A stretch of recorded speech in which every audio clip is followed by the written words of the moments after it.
Central de Enfermería Podcast.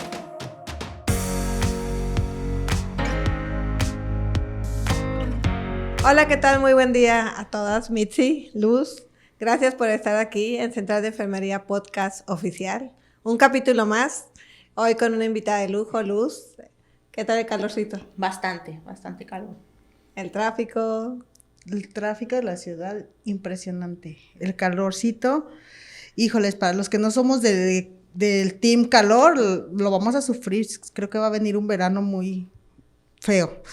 Pero creo que no van a ser 2 días de este calor y volvemos al frío. Espero que siga frillito. Pero sí, estoy muy emocionada de estar aquí con Luz, muy agradecida porque aceptó esta invitación a este segundo programa de Central de Enfermería Podcast Oficial. Y estamos aquí compartiendo un tema un tanto rudo para las emociones o un tanto crudo, pero que es a lo que nos enfrentamos todos los días, ¿no? Entonces va a estar muy interesante esta charlita. Lore. Estaba sacando cuentas con Luz. Ella es la enfermera maestra Luz Amalia Roldán Tapia. Ella tiene 29 años en el hospital. Ingresamos al mismo tiempo y yo me quedé cuando era enfermera general. Me doy cuenta que ya hizo su licenciatura en enfermería, hizo una maestría en psicología, ha tenido diplomados en tanatología, en psicología, y digo, wow, todo eso es súper, más de 29 años en el hospital también. Pues mil gracias, Luz, por darte este tiempo. Veo tu amplio currículum y sé que nos perdimos de vista un tiempo, pero ahorita viendo todo esto, digo, wow, me da mucho gusto por todas las compañeras que dejé de ver y siguieron creciendo. Y gracias por darnos la oportunidad de acompañarnos en este podcast a un tema tan específico y muy acorde a lo que tú has estudiado. Y qué mejor que nos hayas dado tu tiempo el día de hoy para compartir. Bueno, yo les agradezco la invitación y las felicito. Aparte, las felicito por este programa. Me gusta verlas, las he seguido y creo que es una gran oportunidad para nosotras como compañeras poder compartir este espacio. Ahorita que llegué, vi a otra compañera aquí y me dio mucho gusto. Creo que poco a poco nos vamos integrando a estas cuestiones, ¿no? De dar a conocer lo que nosotros como experiencia hemos adquirido dentro del trabajo, ¿no? Exacto, y eso es bien reconfortante y nos vamos a sentir muy cómodas porque es como ya mencionó Lore, enfermera, licenciada en enfermería y todo, pero fue más allá y así deberíamos de ir más allá siempre, ¿no? ¿Por qué? Porque se especializó en una licenciatura en psicología muy apta, muy aplicable al área de cuidados intensivos, que es tu área donde te desarrollas, y muy acorde y la persona más indicada para este tema, que es el abordaje de enfermería al final de la vida. Entonces, el abordaje de enfermería al final de la vida, dice, híjoles, es mucho, pero no solo es cómo la enfermera aborda una mala noticia, cómo la enfermera le dice al paciente, ¿sabes qué? Tu salud está mermando, cada vez te va a complicar, te va a pasar esto, te puede suceder esto, o simplemente cómo le dices tú como enfermera a la familia, ¿sabes qué? Tu papá pues ya no tiene marcha atrás, estamos en horas críticas y aunque muchas veces o la mayoría de las veces el médico es el que está capacitado para dar malas noticias, nos manda así como una bombita, ¿no? Como que, o sea, ya escuchó que se va a morir o que está en gravedad o que a lo mejor las 48 horas resulten o para bien o para mal, pero el paciente o el familiar se queda impresionado y nada más escucha muerte y queda en shock y llega contigo y sí o no les ha pasado que a nosotros son a los que nos llegan así de, es que me dijo esto y esto, pero nada más escucharon muerte, no escucharon que tienen que esperar 48 horas, no escucharon que todo, y ahí es donde empieza la intervención, ¿no? Les decía, nos mandan unas bombitas, ¿y qué hacemos nosotros? Tú, Luz, que tienes la capacitación y que tienes una maestría incluso en servicios de salud y todo eso, siento que es difícil. Ahora imagínate todos los compañeros que solamente estamos especializados en la rama de enfermería, ¿no? Y que tenemos que lidiar con todo esto. Entonces, es un tema muy, muy interesante y yo sé que nos vas a aportar mucho en este tema y espero que a todos los que están viendo este capítulo más de Central de Enfermería Podcast Oficial, lo compartan y espero que les guste. Bienvenida, Luz, muchísimas gracias por haber aceptado. Muchas gracias. La enfermera en el área ya hablando en el área hospitalaria, donde se encuentre, donde se desenvuelva, donde esté trabajando, puede ser en hospitales, en clínicas, en donde sea, siempre procura el bienestar, ¿no? El bienestar del paciente, de las familias, de las comunidades, y tienen una interlocución con el resto de equipo multidisciplinario, cabe mencionar. Uh-huh. Y es parte fundamental. Yo estuve leyendo varios estudios donde dicen que debería de estar presente la enfermera cuando se dan estas malas noticias. Sin embargo, en la cultura y el médico es el que siempre da una mala noticia, sea porque pasó a paliativos, o sea porque no sabemos qué va a pasar, como en el área en que tú te desarrollas, ¿no? Pero, ¿cuál es la intervención de enfermería que debemos hacer a la hora de que nosotros recibimos a ese paciente o ese familiar que acaba de recibir esas malas noticias? Mira, tenemos la gran oportunidad nosotros como enfermeras, ¿sí? Visualizar esa parte del paciente, ¿no? Ver sus emociones, cómo llegan, la familia, cómo se comporta, ¿sí? Con el mismo paciente, con nosotros mismas, ¿no? Entonces nosotros, ¿cómo podemos intervenir con ellos? ¿Cómo podemos? Es escuchándolo, una comunicación asertiva con ellos, acercarnos a ellos, preguntarles cuáles son sus dudas, qué es lo que los hace, no sé, sentir mal o que no entienden esa parte. Entonces es importante poder identificar esas emociones del paciente para poderlas nosotros trabajar. Nosotros tenemos esa gran oportunidad porque trabajamos con el paciente directamente, ¿no?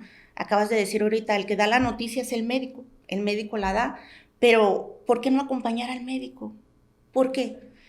Es interesante esta parte porque nosotros conocemos al paciente, el médico no. El médico conoce el diagnóstico, da el tratamiento y se aparta un poquito de él, ¿no? En la cuestión de la convivencia, vaya. Y nosotros no, nosotros estamos trabajando con él a diario trabajamos con el paciente y nosotros parece que no, pero investigamos, ¿no? Y tienes papá, tienes mamá, todo eso vamos indagando nosotros, que es una historia clínica, ¿no? Lo hacemos también en cualquier intervención, en cualquier diagnóstico, pero eso nos ayuda a nosotros a fortalecer esa parte y apoyar al familiar, ¿verdad? Y al mismo médico hasta para dar la noticia, porque a veces no hayan qué le digo y cómo le digo y viene solo y qué hago. Entonces ahí apoyamos nosotros al médico. Pues sí nos ha tocado, ¿no? Estar a un lado de él y doctor, y qué le va a decir, y es por aquí, y ese es el familiar, y es el esposo, y esas cuestiones ayudamos nosotros. Entonces es una parte que nosotros podemos hacer como personal de salud, acompañarlo. Si nosotros no podemos por alguna causa, pues buscar la ayuda, ¿no? Ya sea trabajo social, ya sea el departamento de tanatología, si lo hubiera. El trabajo de psicología, también si lo tenemos a la mano, ¿por qué no apoyarnos de ellos? Pero enfermería es el que trata directamente al paciente, el que trabaja directamente con el paciente, el que está con el paciente y el que conoce al paciente. Algo bien importante, Luz, de lo que dices es, por ejemplo, cuando a veces van a recibir la información un adulto mayor y hay que pedirle que alguien más que le hable. Para eso sí es cierto que nos apoyamos mucho en trabajo social porque es la persona indicada para nosotros. De hecho, tenemos a veces trabajadores sociales muy buenos que ellos ya dan preparan a las personas para recibir esa noticia, porque a veces se buscaron durante varias horas los familiares y no aparecieron hasta que llegan, y pues obviamente de hecho ya se hicieron todos los movimientos que se tenían que hacer en el área de trabajo y para que puedan darle la noticia, o sea. Y a veces tú escuchas, muchos ya están preparados para eso, pero muchos no aceptan. O sea, yo creo que es difícil cuando no aceptan cómo decirles la noticia. Le estás diciendo es lo que ha pasado, porque ya pasó, pero no aceptan, o sea, y se escucha a veces, pues, las reacciones de todos los familiares, y siento que ahí como que tuvieron que tener también una preparación, como tú dices, nos falta un área cuando hacen la preparación, creo que es tanatología, para que vayan aceptando que la persona ya se va, y sobre todo también la parte económica. Creo yo que cuántos pacientes no fallecen y no hay un servicio funerario contratado. Y aparte del dolor, aparte de ir a buscar todo eso, creo que es algo muy, muy difícil. Yo creo en eso para la persona. Es que la parte que nosotros nos vemos es la cuestión familiar, ¿no? No sabemos cómo están viviendo ese momento. Su historia de vida tiene mucho que ver, ¿no? Por parte de la familia. Y el no aceptar, es difícil aceptar, no hay un tiempo en que yo voy a aceptar. No lo sabemos mientras no haya un trabajo tanatológico, un trabajo psicológico. Entonces, si no acepta, si nosotros vemos que el familiar no lo acepta, en ese momento darles el tiempo. Hay un tiempo, no sabemos cuál, pero tiene que tener un tiempo donde él vaya asimilando y vaya desmenuzando ese hilo para poder, ¿cómo se podría decir? Vaya asimilando ese proceso poco a poco, es gradual, no podemos decir. Inclusive pues, hay duelos patológicos, duran más de un año, ya se convierte en un duelo patológico. Eso es lo que nosotros podemos evitar como profesionales de la salud, sí, orientar a la familia, sí, orientar a la familia. Algo bien, que lo vi en tanatología. Sí estamos preparados y nos preparamos nosotros para nacer. Hasta festejamos el baby shower y hacemos y el nacimiento y felicitamos y todo. Pero hablar de muerte es un tabú dentro de la familia. En algunas, a lo mejor en unos casos sí, podemos hablar y nos podemos preparar. Podemos decir, ya compraste tu terrenito, decimos por ahí, ya compraste tu ataúd, ya lo fuiste. Cállate. Toco madera, decimos, ¿verdad? Entonces, esa parte es la que nosotros no lo hacemos, no lo hacemos en familia. Si empezamos nosotros a irles diciendo, de alguna manera empezar con nuestra familia. Sí, mira, voy a hacer esto, voy a hacer el otro. Los papás se nos asustan, dicen, jamás voy a permitir que un hijo muera antes que yo. Esas son ideas que traemos también, son costumbres, es cultura, ¿no? Entonces, preparar a la familia es difícil prepararlo, pero hay que empezar con nosotros mismos, ¿no? Y si somos profesionales de la salud, sabemos que podemos, dentro de nuestra familia, para poder hablar de la muerte. Porque en el hospital pasa algo, muere alguien y hay un silencio. Y nos atormentamos y no sabemos qué decirle al familiar, no sabemos qué decirle. En ese proceso de la muerte, donde sabemos que son sus últimos suspiros, ¿qué hacemos? Nos vamos y hasta dejamos solo al paciente. No enfrentamos nosotros esa parte como enfermeras. Algunas sí podemos hacerlos, algunas no podemos hacerlos. Pero si yo lo puedo hacer, ¿por qué no? Tomar la mano. Yo les permito que entre la familia y rece, ¿por qué no? ¿Quieres rezar? ¿Quieres la parte espiritual? Adelante. Pero la familia se sorprende y dice, no, lo puedo hacer. Claro que lo puedes hacer. Puedes traer un sacerdote, puedes traer un pastor, quien sea. No hay espiritualidad, ¿verdad? No hay una, hay muchas. La que tú quieras y la que tu familia permita, adelante. Esa parte la podemos llevar nosotros como enfermeras, pero hay que preparar esa parte en nosotros primero para poder transmitir esa confianza al familiar, ¿verdad? Al paciente también. Así es. Y Luz, tú que tienes mucha preparación en las cuestiones psicológicas, sabemos que a veces una palabra puede desencadenar muchas cosas, ¿no? ¿Qué palabras sí están permitidas a la hora de que el paciente o el familiar está en crisis? O sea, tú como enfermera, ¿cómo le puedes dar palabras de aliento sin que suene así como que, ¿cómo te va a doler a ti, no? O sea, ¿qué palabras son las adecuadas o qué palabras podemos utilizar a la hora de hacer una intervención? Fíjate que no hay palabras. No puedes decir, ¿sabes qué? Lo siento mucho, ya se fue mejor vida, ya se le quitó el dolor. Son cosas que dice la familia. Es más, no te escucha, dice, ¿qué pasa? ¿Qué estás diciendo? Si a mí me está doliendo, tú no sabes el dolor que yo estoy sintiendo dentro de mí. ¿Cómo me dices tú que no, que ya se fue mejor vida? ¿Cómo? Casi te dicen, ¿cómo te atreves? pero es la emoción que él está manifestando. Ahora, la mejor palabra que tú le puedes dar a un paciente, a un familiar, mejor dicho, es el acompañamiento. Acompáñalo, tómale la mano, si se puede, tómale el brazo, el hombro, si se puede, si lo permite. Si no, el hecho de que estés a un lado de él, con eso tenemos.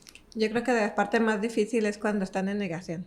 Cuando el paciente ya está, sabemos que se va a ir y empiezan a abordarte como enfermera, es que esto, y quieren, le digo, no le voy a decir las palabras que quiere escuchar, o sea, porque casi te obligan y no le voy a decir, no sé qué quiere escuchar, no se lo voy a decir, o sea, y también porque yo sé que se va a ir y que esperando a que no venga una reacción, porque imagínate que yo le diga, no, está mejorando y va a estar, no, o sea, y a los 2 minutos fallece, o sea, la reacción de la persona, porque ya están en esa negación, es bien difícil, porque te quieren sacar palabras que no se las vas a dar, o sea, es una forma de que al menos yo en lo personal, no me pueda ver involucrada directamente, aunque soy la enfermera, pero que no me ve involucrada porque van a ir sobre mí si yo le dije esto, si yo le dije no puedo, o sea, es difícil. Sí, hay algo bien importante, cuando está la familia siempre detectamos quién es el líder de la familia, quién es el fuerte,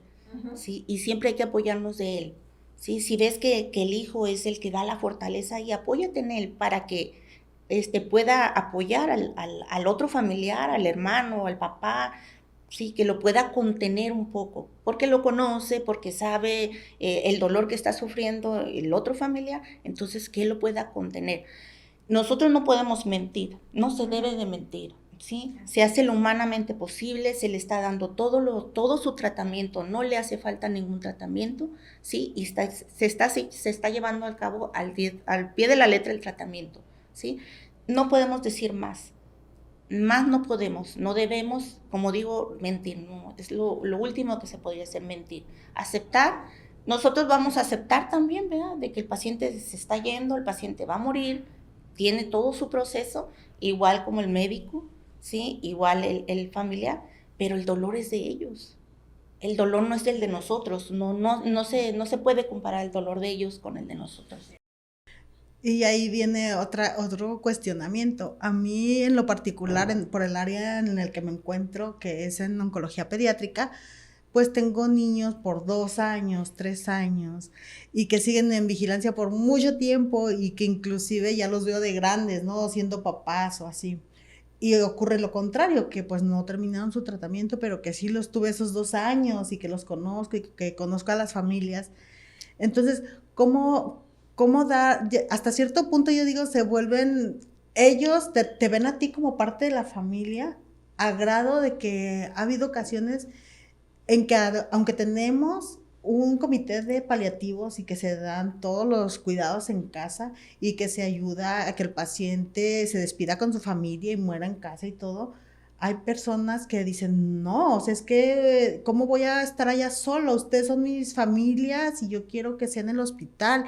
Entonces, ahí como nosotros podemos hacer intervenciones sin que nos afecte como enfermeras, porque créeme que aunque no lo quieras, muchas veces sí te llegas a encariñar tanto con los pacientes y hasta con las familias, que o sea, que les den una decisión de si sabes qué pasó a paliativos, o sea, ya no hay más que hacerle, o sea, te pega. ¿Cómo tú como enfermera te preparas para hacerla fuerte? Porque tienes que contener esa situación. Sí, algo bien importante ahí, cuando nosotros descubrimos que si nos afecta o no nos afecta, hay que analizar esa parte. ¿Por qué me está afectando? ¿Por qué me está afectando? ¿Tendré algo que no he cerrado? ¿Algún duelo por ahí? Que eso es lo que me hace que me afecte el otro. Porque si tú ves y si tú aceptas y sabemos que ya va a fallecer el paciente, que tienes todo su proceso, ¿por qué me está doliendo a mí? Ahí es vernos hacia nosotros, analizarnos hacia nosotros y por qué no acudir a ya sea a una terapia y ver esa parte, ¿por qué no? ¿Por qué me está afectando? No nos debería de afectar, eso no quiere decir que no seamos humanas, somos humanas y también sentimos y vemos ese niño que creció y vemos que llevó una vida y que sufrió y que salió de sus tratamientos y que el papá estuvo, la mamá estuvo al pie del cañón, pero ¿por qué? ¿Por qué me está afectando esa parte? Es la parte donde dices, tienes que estar emocionalmente estable para dar ese confort y ser esa fortaleza en las familias, ¿no? Ay, no, es una situación bien difícil, pero bueno, vamos a ir a una pausita y en un momento regresamos con este tema tan emocionante. Fundación Enfermera Delia Ruiz Rivas. Somos una organización que pretende alcanzar las expectativas y deseos de colocar a la enfermería en un estatus de reconocimiento y evolución creciente. Buscamos generar programas pedagógicos innovadores, destacar a la enfermera como creadora de nuevos paradigmas en salud. También buscamos crear un modelo de excelencia centrado en el bienestar y crecimiento profesional y personal de la enfermería de Tijuana. Síguenos en nuestras redes sociales, en Facebook como Fundación Enfermera Delia Ruiz Rivas, en Instagram como Fundación Delia Ruiz Rivas, en YouTube como Fundación Delia Ruiz Rivas, o también puedes contactarnos por correo electrónico escribiendo a contacto@fundaciondeliaruizrivas.org. Ok, retomando el tema, Luz, fíjate que me quedó algo ahorita de lo que estabas mencionando, por ejemplo, que dices tú, a veces que no nos afecte. Y sí es cierto, yo he trabajado con eso muchísimo tiempo por el tipo de servicio que yo manejo. Pero hay algo que me quedó mucho, por ejemplo, ahora con el tiempo COVID, había un señor, no se me olvida ese así porque como que me quedé con coraje, me quedé con una molestia, un dejo porque ese señor me pidió, estaba consciente y me pidió, ya era grande, como unos 80 años yo creo, me pidió hablar con su esposa. Le dije, señor, ¿quieres alguna llamada? Sí, comuníqueme con mi esposa. ¿Sabe el teléfono? Sí, y me lo dio porque era de casa. Y ya le marqué. En cuanto contestó la mujer, dice, hola, y el señor se quedó iba a decir, mija, algo así dijo nada más, no hables, espérate, te voy a pasar fulano, sutano, perengano, y hablaron como unas fácilmente 10 personas, el señor nunca pudo hablar, 1 hora después, o menos, se intubó, falleció pronto. Yo me quedé con esa molestia porque hasta dicho le dije a la señora, no se vale. El señor quería hablar con usted y nadie lo dejó hablar. Todo le decía, no hables. Y todavía estoy como que lo traigo porque hasta lo siento, pero es esa parte donde hicimos mucha labor en cuestión de prestar el celular. Pero entonces yo creo que la que más me quedó de 800,000 que hicimos fue ese señor. Y yo hasta la fecha pues también me quedé con la duda que quiso decirle. O sea, lo que le haya querido decir se lo llevó. Y digo, ¿por qué no también estar, bueno, todos vivimos una situación diferente, cada quien desde donde estuvo, pero con este señor específicamente dije que nadie lo dejó hablar. No sé qué quiso decir, pero el señor se quedó triste, que se puso con una crisis severa de disnea y se intubó y falleció pronto. Y dices, wow, o sea, ese tipo también de situaciones que te van quedando. Como dices también, el previo al que se pongan mal. Por ejemplo, ¿cuánta gente? Tenemos aquí muchísima comunidad flotante, muchísima gente deportada. Vas, te escuchas y tienes que poner un alto. O sea, nomás decir, lo escucho 3 minutos, nomás porque te empiezan a hablar de todo y no te puedes llevar eso. No te puedes llevar eso. Yo veo a las chicas nuevas que a veces sí escuchan toda la historia y ahí van todas tristes. Y dices, no, o sea, no podemos resolverle la vida porque quisiéramos darle un cuarto a nuestra casa, quisiéramos resolverle la vida, pero al final de cuentas, no, permítame, ahorita regreso con usted. O sea, yo sí pongo muchas barreras en ese sentido porque no es sano. Yo creo que como nosotros como profesionales de la salud, estar escuchando las historias y sobre todo las tristes y quedarnos con eso. Sobre todo mucho abandono social por parte de adultos mayores, o sea, y sabes que ya muchos entran y ya no salen, porque iban en mal estado general, porque estaban abandonados y se llenaron de alguna enfermedad fea, de la piel sobre todo, y llegan al hospital y pues ya en mal estado general, una septicemia, y pues poco pronóstico de vida, mal pronóstico de vida, mejor dicho, y es eso, o sea, no quedarnos con eso, poner la barrera, siempre le digo, o sea, no se queden con esto porque sí, no es sano y yo creo que siempre nos va mermando, o sea, de alguna manera a veces llegamos a casa,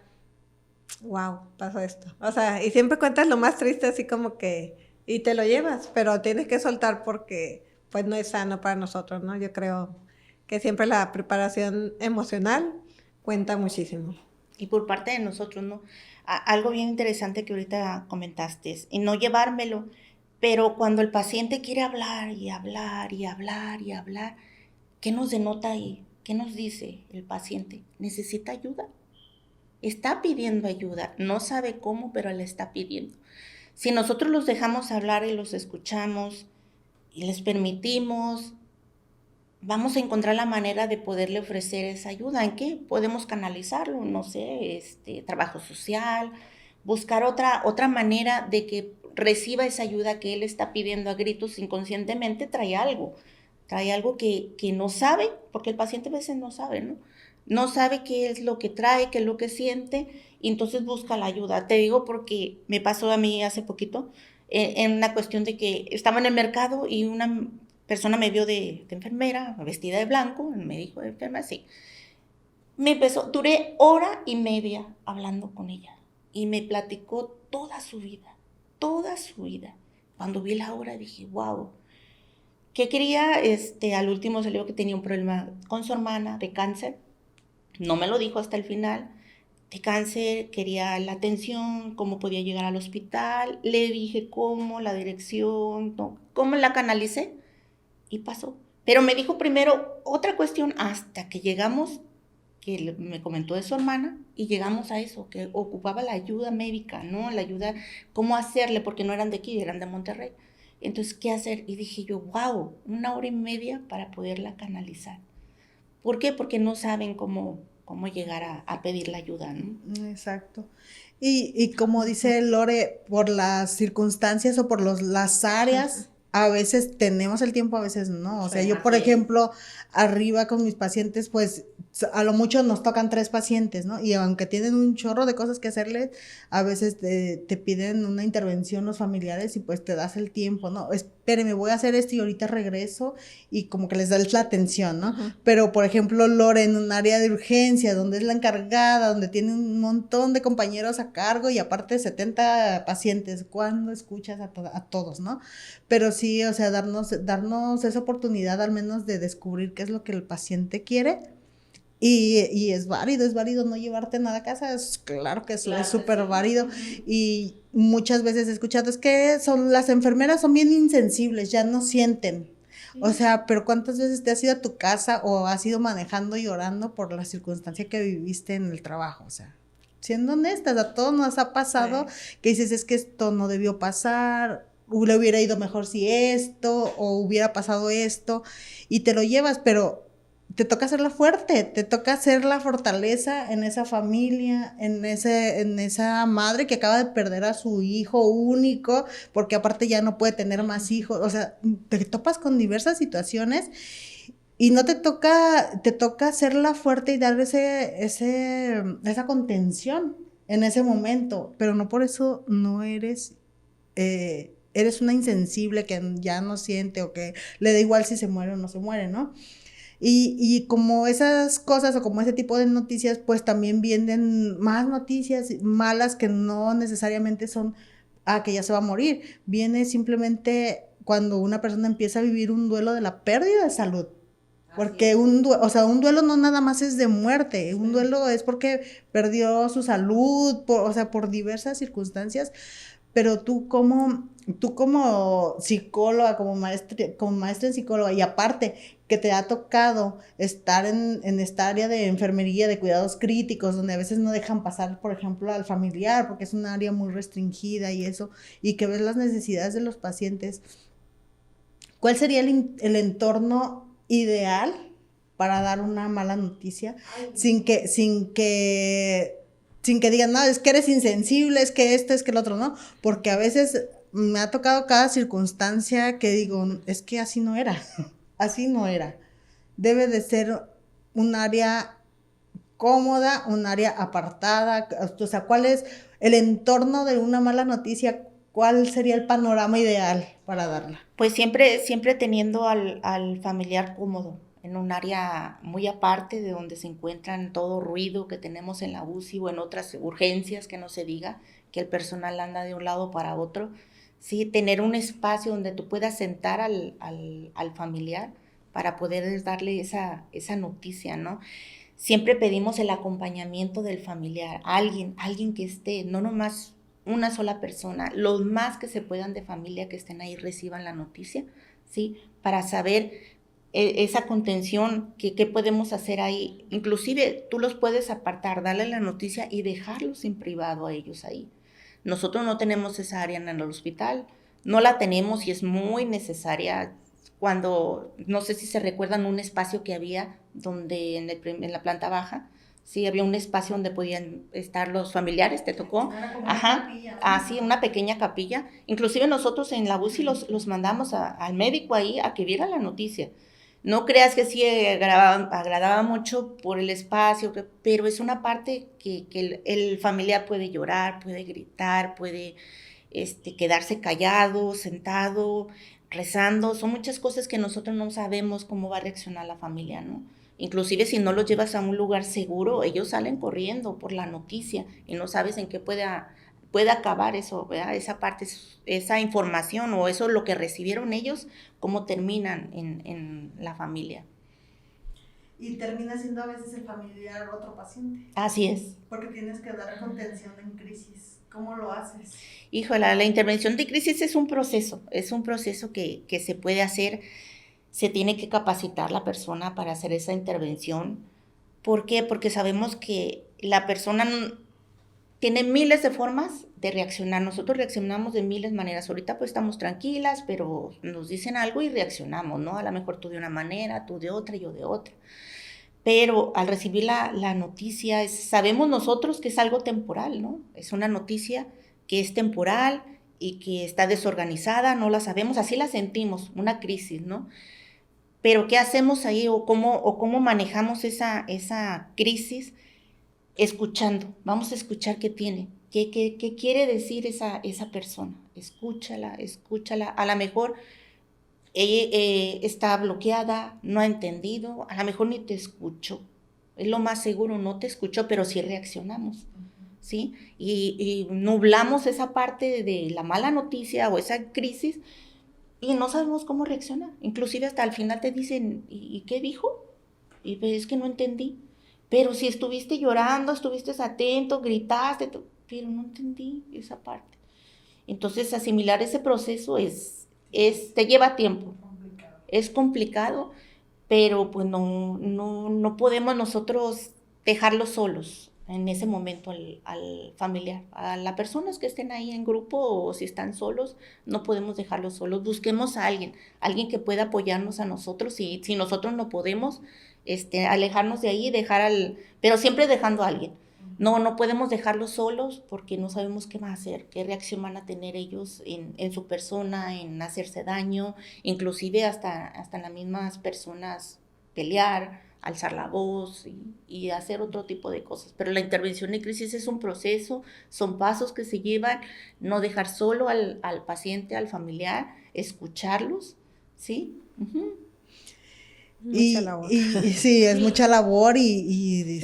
o sea, dedicación, tiempo, esfuerzo, Sí. preparación, como dice Luz. Sí. Y también ocurre otra parte, tanto del paciente a la familia como de la familia al paciente, y también, como mencionabas hace rato, el silencio, ¿no? Que, ya no sabes qué hacer y mejor te callas y te sales, y entra la conspiración del silencio. Muchas veces los pacientes no quieren que el familiar se entere de la gravedad de su salud, pero es importante que lo sepan porque ellos tienen que prepararse. Y muchas veces, en mi caso, que manejo niños, a lo mejor llega un adolescente con cáncer y los papás, no les digan que tienen cáncer. O sea, se entra en esos silencios incómodos y tú como enfermera dices, o sea, ¿qué hago? ¿Qué es lo correcto, no? Entonces te tomas tu tiempo y te quedas callada y te sales, y ahí es muy importante la comunicación interdisciplinaria y tomar acción con los oncólogos o con el área en que nos encontremos y decir, pues está esta situación y debemos de acercarnos pues a los profesionales de la salud mental para que los ayuden a canalizar todas esas emociones que traen, ¿no? Pero a veces te tocan la madrugada o a veces te toca cuando no hay psicólogo ni hay nadie, entonces ahí ¿qué haces? ¿Qué haces con ese silencio que indiscutiblemente pues no es saludable ni para el paciente, ni para el familiar, ni para el personal. Fíjate, esas conspiraciones de silencio en una parte se deben de respetar, porque tú no sabes el paciente por qué no quiere dar un diagnóstico, por qué no le quiere decir al esposo su diagnóstico, a la esposa, al hijo, ¿por qué? Y nosotros decimos, no, es que no es sano, pero ¿por qué? A lo mejor sano para mí no es, porque yo no me atrevería a hacerlo, pero a lo mejor para él sí es sano. Es como la familia disfuncional. La familia disfuncional, dentro de su misma disfuncionalidad, funcionan. Y nosotros los vemos y decimos, canijo, y funcionan. A su ver, a su modo, la familia funciona. Igual nosotros, la conspiración, decimos, no, pero ¿por qué no le vas a decir? Y nosotros nos asustamos, y es que tienes que decirle, sí, pero él va a encontrar su momento en que le va a decir. A lo mejor ese no es el momento, y a lo mejor no se va a llegar el momento, y nosotros tenemos que aceptar esa parte de que no se va a llegar el momento, sí, de que va a fallecer la persona, y no se lo dijo, pero nosotros no sabemos por qué no se lo dijo, y esa es la duda de nosotros, pero ¿por qué? ¿Por qué no se lo dijo? Pues hubo algo, no sabemos la historia, ¿verdad? No sabemos la historia de vida de ellos, ¿por qué ese silencio?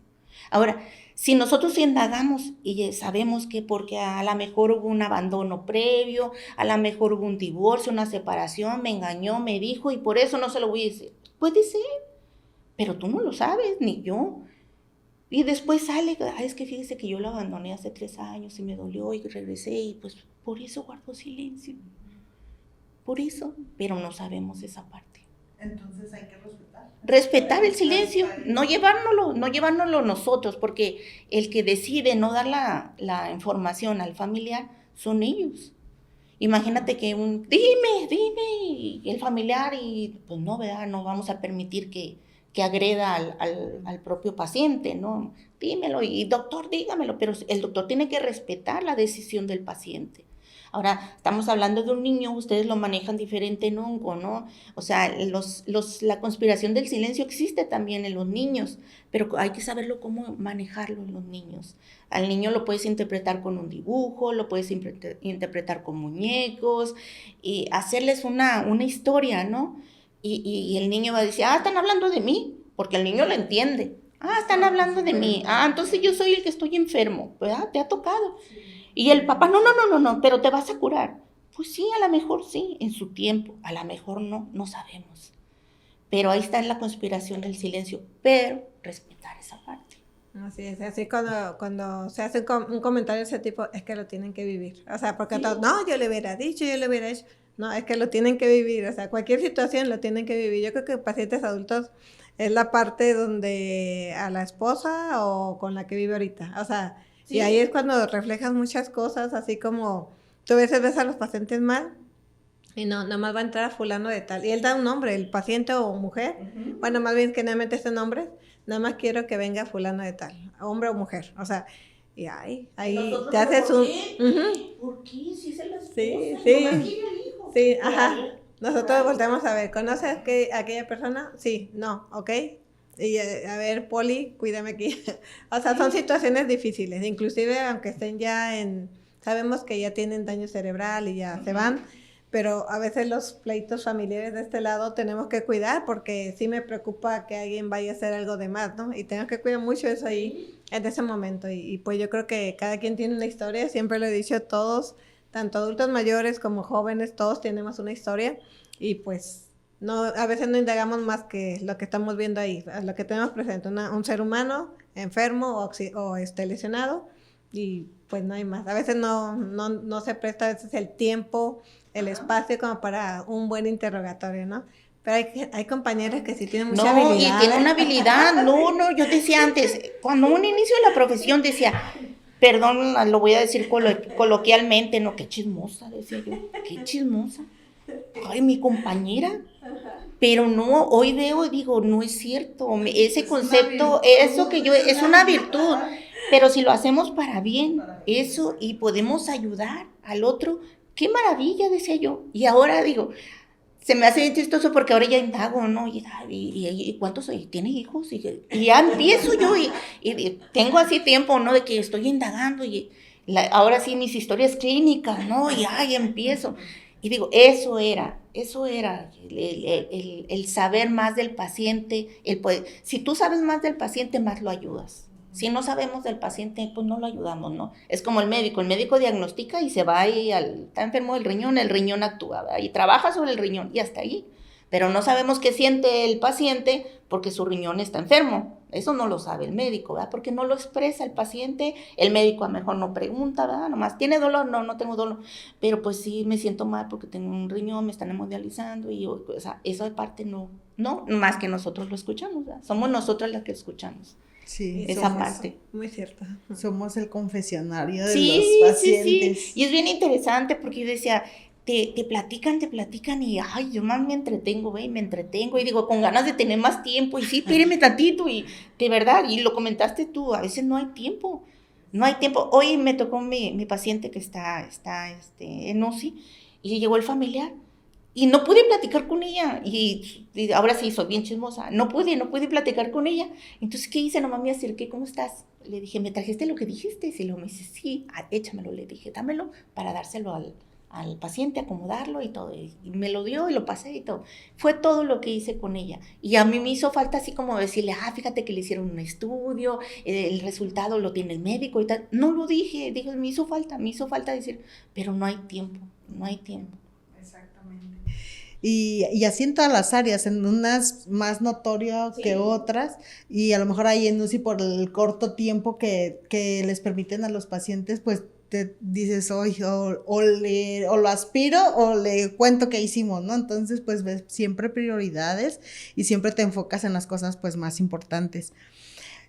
Hablando de duelo, hace ratito mencionaste pues que hay varios tipos de duelo, ¿no? El patológico que se alarga mucho, el duelo pues fisiológico, pero hablando de duelo, la familia vive duelo, el paciente vive duelo. ¿Y tú crees que nosotras tenemos un duelo cuando fallecen nuestros pacientes? Sí, y más como dices tú, cuando son pacientes con un largo estancia hospitalaria, más. ¿Por qué? Porque los conocemos, los viste crecer, te encariñaste, conociste a la familia, hiciste alguna amistad. Claro que sí hay un duelo. Ahora, hay que trabajar ese duelo. No, o sea, yo últimamente lo que he visto y lo que he vivido, digo, enfermería abarca mucho, mucho. Lo asistencial, lo gerencial, no sé, el operativo, a todos los niveles que maneja enfermería. Y digo, como esta parte en la cuestión, operativa, ¿cómo nos perdemos ahí en esa parte? Esas cosas que a nosotros nos dañan, pues hay que curarlas. ¿Y cómo las voy a curar? Platicándolas, ¿sí? Yendo a una intervención, a una terapia. ¿Por qué no? Como profesionales de la salud, ¿por qué no vamos? ¿Por qué no acudimos? Pero sí le decimos al familiar, vaya a terapia, vaya. Pero ¿y lo que nosotros nos guardamos? ¿A dónde vamos? ¿A dónde lo sacamos? ¿A dónde lo trabajamos? Por eso luego no nos enfrentamos a un deceso de un paciente que ya lo vivimos con ellos, que lo convivimos, que vivimos su duelo, que vivimos, su enfermedad. Y digo, bueno, ¿y por qué? Porque ya no me quiero enfrentar a ello, porque es algo que yo traigo, que no he trabajado, que no he cerrado, y que eso me impide a mí fortalecer al otro, fortalecer al familiar, fortalecer al paciente, inclusive al paciente de un lado que nomás está escuchando, y dices tú, y se te acercan, o venga, y te empiezan a preguntar. Entonces, toda esa parte es trabajo de nosotros para poder dar y curar al otro. Nosotros no lo curamos, pero sí ayudamos a que lleguen al camino, ¿sí? A que lleven a una terapia, terminen su terapia y enfrenten su realidad, porque ellos regresan a casa. Yo siempre he dicho, nos preocupamos por el paciente y nos preocupamos por el paciente. ¿Y quién se preocupa por la familia? ¿Quién? Cuando es una familia disfuncional, pero si nosotros... Y algo bien interesante aquí con Lorena, que me dicen, me hace falta en mi servicio. Sí hace falta en el servicio o en el hospital, ¿verdad? Porque esa familia se va a la familia. Y tú sabes que se fue mal. Y dices tú, esa familia va a regresar. Algún integrante de la familia regresa, ¿verdad? ¿Y cómo regresa él? ¿Cómo regresa? Pero nosotros no los encaminamos. Nos hace falta psicología en el hospital, nos hace falta tanatología, nos hace falta cuidados paliativos. Todas esas para complementar el trabajo, nosotros enfrentando al paciente y canalizando al paciente, ¿verdad? Hay muchas áreas de oportunidad donde la enfermera sigue siendo un pilar. Desde que naces está una enfermera y hasta que morimos está una enfermera. Entonces aquí lo importante es cómo cada enfermera, cada persona toma de manera distinta, ¿no? O afronta las pérdidas de manera distinta, pero como mencionas, y es bien, bien importante tener esa estabilidad emocional para hacer la fortaleza de esas familias que acaban de tener una pérdida, y no por eso dejar de lado lo que te estás sintiendo, porque somos humanos, no somos insensibles, sí sentimos, sí tenemos corazón, pero nos toca hacer la fortaleza, nos toca dar esa contención en ese momento en que la mamá está recibiendo la noticia de que acaba de fallecer su hijo o lo que sea, ¿no? Entonces es un tema muy extenso, muy particular y poco hablado, porque como dices, hasta un baby shower porque van a hacer, pero cuando se muere, o sea, no, o sea, se murió, ay, sí, no quiero ver ni a la familia, ¿no? Porque, ¿qué les voy a decir? Entonces, apenas si puedo con lo que yo tengo y cómo, ¿no? Entonces, es parte también de nuestra gestión de emociones, nuestro cuidado emocional y nuestra salud mental, no dejarla a un lado, es de suma importancia, como dices, que tomemos terapia y que canalicemos toda esa energía de una u otra forma, si no va a ser con terapia, con yoga, Sí, espiritualmente, o sea, cada quien familia. tiene sus necesidades y cada quien tiene su manera de sacarlo, pero no quedárnoslo, ¿no? Que no sea algo que se esté acumulando cada día y que nos esté poniendo pie o poniendo trabas para no hacer intervenciones oportunas y correctas en la familia y para seguir estando bien, sobre todo nosotros, ¿no? Estar bien nosotros para poder estar bien, para las familias y los pacientes. Exacto.